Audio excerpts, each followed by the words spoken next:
backstage in the green room of the TLT in Drogheda about the photograph of the great rock icons, and I'm actually going to be meeting the head of the rock icons, Ed Hannigan. He is not only just a great guitar player and lead singer, but he is also a videographer. So I'm actually going to be sitting down with Ed and we're going to be discussing any tips and tricks to be offered for any new videographer or photographer going out to photograph a band. He's got tons of experience, not only in the music scene, but also in the videography scene. So there's a lot to be offered here. So let's go upstairs and actually meet the lads, and I hope you enjoy this. Dude, what's happening? What's happening? Really appreciate this. Really appreciate this. Panic. Not going to hold Sorry up for the wait. You're fine. Look, big production. Big production tonight. It is. Yeah, it's big. A lot bigger than the last one. Yeah. Yeah. So you see between the two shows, this one is kind of I call it the flagship. It's the kind of the LEDs. The LEDs are just absolutely class. And just for anyone who's not aware of you, obviously I'm aware of you for years and years and years. Like fan on the friend. And it's just like, but for anyone, just give us just a quick introduction. Who we are, what's your history, It's got a long one. It's a long one, but let's cut it. Where's the main points on this? I've been, professional musician, sound engineer, whatever, for about 30 years now. So I started when I was 17 in London. My first recording session was Right Said Fred. I work with Lulu. I've gone through the gamut. And then I decided, I want to do more of the live thing. Yeah. So I've been through all the live bands and session work and blah, blah, blah, for years and years. And now I just run my theatre shows because that's all I really want to do. That's what gives me the buzz. Yeah. But as well as that, you're not just a singer, guitar player. You're a videographer. No. Oh, yeah. I'm very much into video. And how long are you at that? Oh, I grew up with video from when I was really small. My mum started with it's called a cine camera, not like today's cine cameras. It's a cine camera, so it had no sound and it had this little lever for the focus. There's no sound, and then we had to put the film in and watch it on a projector. And we had a projector screen, and you hear it as a kid. Yeah. You get a smell off that, off the, as it goes past the lamp. There's a certain smell that people don't even know. So I started on that, and then my mum, changed to like, went into VHS when you had the big. It was called the Ferguson Video Star. You could probably find a picture of it online. It's about this big. My uncle was a wedding videographer. Yeah. My dad used to borrow the cameras for our Christmas presents. We were used to the big ones as well. That was it. Yeah. And then it just got smaller as well. I went to high 8 and whatever. And now I'm up with I won't say who I'm with in case it upsets anyone. No, you being a Sony user.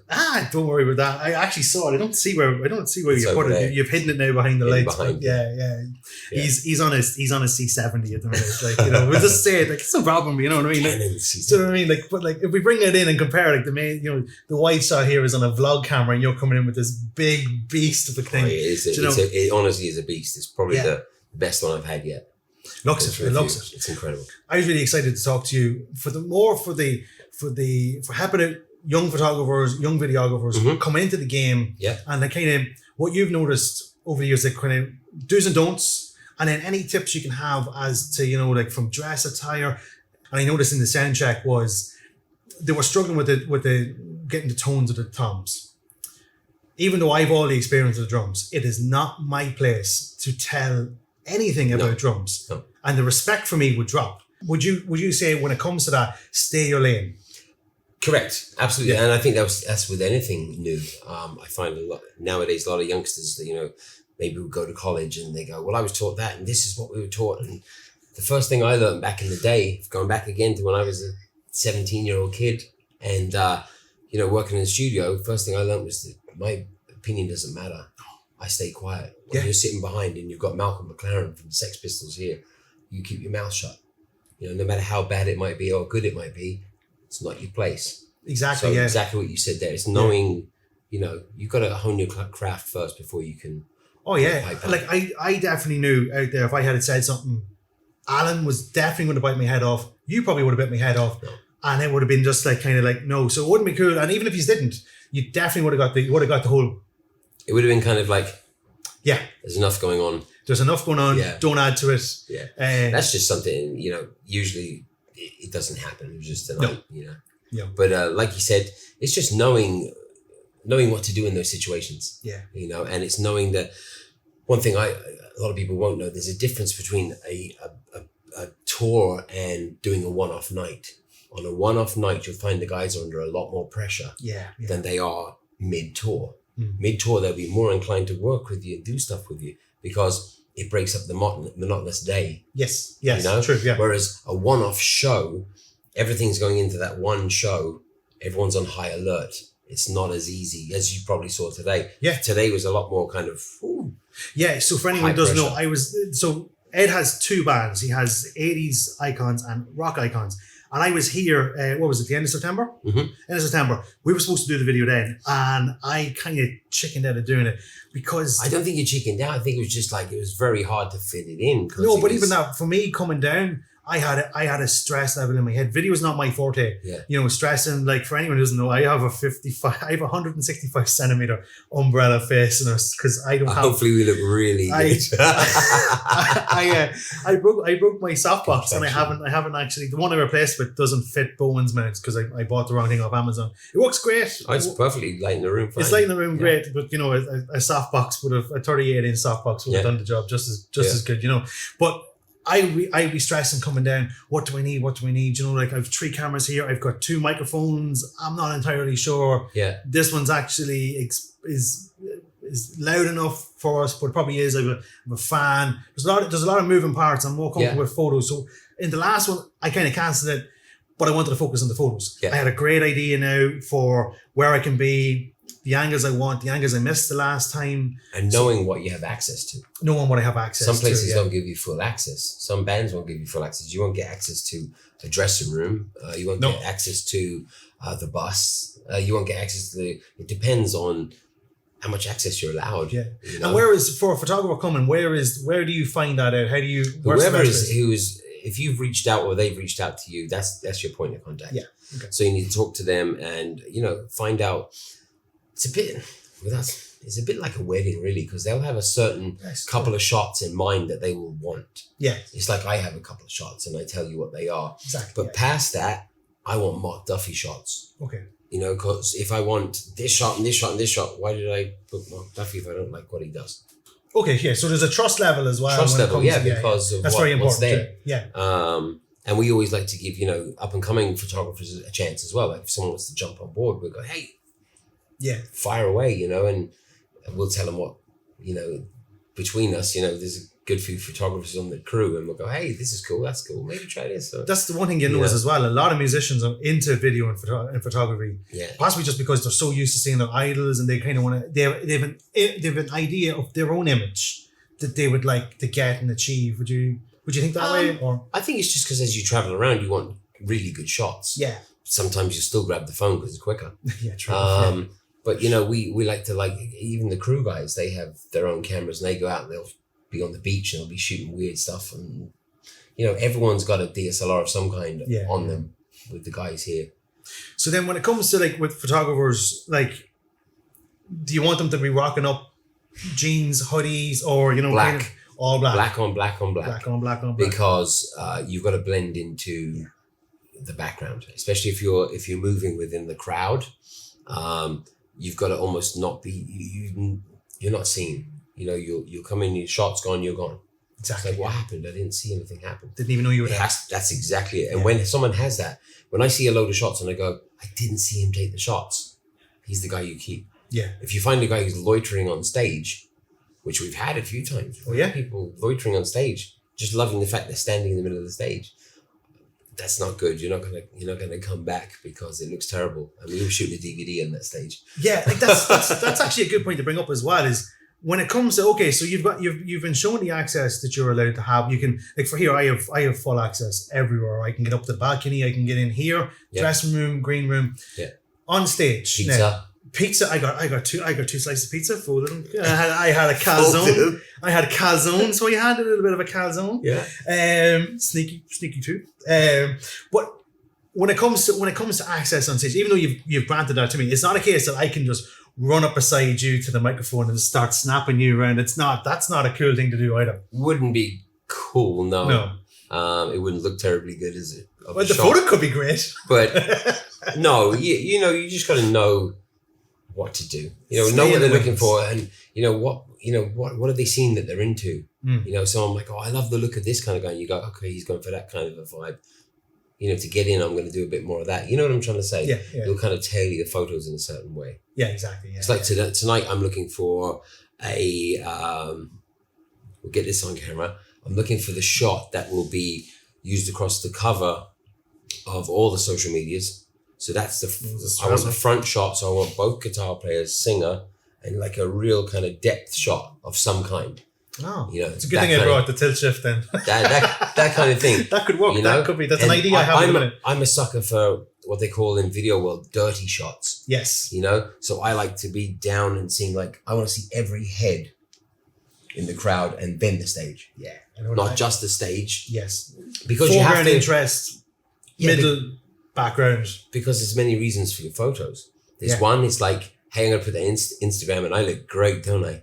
But there's the other one is like, hey, Mr. Theatre or venue. Yes. I said, here's a shot we took last week. And it shows that we're selling the place out. And they're enjoying themselves. They're enjoying themselves, yes. But they also see 500 people on the deck. They go, oh, let's talk. Whereas if you go, here's a pretty picture of me, it doesn't sell. I'm a granny in the front. That's it. Here's my pet goldfish. No, it doesn't work. So, I blend of both. I like those shots because I know that later on when I need a bit of ammo, I go, here's a shot from last week.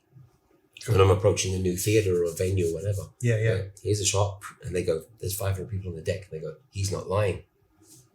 And would you, when you're, so not every case you're going to get chatting directly to the band. It could be the manager, it could be the PR. Would you send out mood boards, emails and their ideas, or would you just discuss it on the night? DJ, who's my right-hand man really in this, I'll say, listen, can you organise the photographers? Yes. So he'll approach people and whatever, and we'll go, all I want to know is that they're there. You have fun with the whole thing. Yeah. You got to enjoy it. Oh, no, and you have to, people get the buzz off their creativity. Like if I said, I want this photo, you'd be like, there's no fun in this at all. Waste of time. Song 4, shot 2. Do you know what I mean? Waste of time. No, you want creativity. You want the person's like up there with a mobile phone. You're going to shoot through the phone at the stage. Creativity, fun. I gotta. Yeah, exactly. On to the next. I see something. That's it. Run, wrong lens, change the lens. But But you gotta know your gear. You gotta know your gear. Lens off, lens on, aperture, bam. Yeah. You gotta know your stuff. Yeah, you've got to be rehearsed in your own performance to capture that performance. And that's why, what I love doing is when I come to a venue here is I love just walking around, seeing where I can be. And for obviously not for this sound check, I was doing some B-roll for this video, but at the last one I was going around shooting a lot during the sound checks, trying to get shots. Yeah, and I'm a lot more confident this time around because I know what the exposures are going to be like. I can get them pretty quick within the first few songs. Don't panic too much. You've a 2-hour set as well. Yeah. Don't panic. Nothing is going to fail. You can shoot 400 photos and deliver 50 bangers. That's all that matters. Or me, shoot 1,000 and deliver 400. You know what I'm saying though? Yeah, don't click a photo and look at it. Just bang them off. And I don't even, some people burst. I don't even burst. I actually just think of them. Yeah. I find that the problem is you've just so much more of, of different angles and you're kind of like, no. You're which one? And then you're second guessing. Yeah, I like to wait for it. Commit. Yeah. It's my favourite word. It's kind of like commit to it because I find if you're just going to pepper the whole time, you're going to go here, where if you're like really there, no, kind of can you move waiting, the light is hitting now. Yeah, bang. and then if I find that I'm failing, I will switch to high burst and go, okay, no, I'm missing it. Because you might get, it's actually more in the movement of the mouth that you might actually go, I don't want this, I don't want that. You kind of go, do a burst then, but you've already set your composition. You're committed to that. Stick to that and then get it. And on that note, I've got to burst away and get ready. Stage in half an hour. Look, it's been an absolute pleasure, dude. I'm going to get ready. I'm going to take all this stuff down. Let's go rock and roll. Yeah. Right. I just big thanks to Ed. A lot of insight in that there. I'm going to get ready to go. I also have an Adams Ninja 5 with me. I'm going to put that on one of my cameras and you're going to see from the viewpoint of my EVF how I actually compose and expose my photos and how I shoot. So it'll give you a little bit more of an insight. Obviously, we're not going to play the music because it's copyrighted. So I'll just find something rocking generic off Epidemic Sound. So I will chat to you in a little bit. Ed, thank you, dude. Thanks. And we'll do it again. We're going to get a podcast going. We'll see. Coming soon. 2023. See ya. This opening scene is nearly 2 stops underexposed for a very good reason. They have a follow spot and I'm waiting for it to illuminate Deej and guitar. So you can see here I have my exposure dialed in and I'm just waiting for the chance to shoot. So it's a good example as to why I was talking with Ed about being committed to a composition. Once you get it, move on. You can see here I'm using the 135mm, so I need to move on. It's quite difficult to get the compositions. Make sure you check your focus, get a decent shutter speed, check your ISO. ISO on the Sony A7 III, I can afford to go up to 1250, no problem, no issues there, and still raise the exposure. And then just start shooting. I think in this one I started shooting a little bit of burst mode, but for most of the gig I was actually doing single shots. Moving on to the drums, then I switched to the 50mm f1.4. Right now I'm literally doing nothing but watching to make sure there's no surprises in the exposure, no light's going to hit them. Once I'm happy with that, I assess what's going on.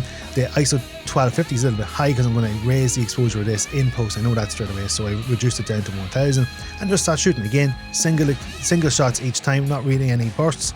Alex spots me, does a few stick twirls known as the LA poser twirls. He's not going to like me for saying that, but that's what they're called. DJ comes on, and this is why I use this focus point.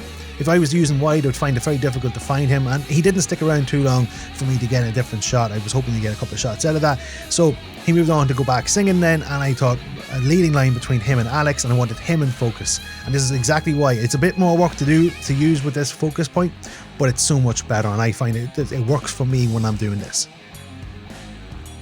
I then moved to the front, again still using the 50mm f1.4, and you'll see now as well in the preview of the photos, the shutter speed's too high for the screens, but I wasn't aware of that. Deej looks like he's going into a solo, so I flipped it into portrait, and away we go.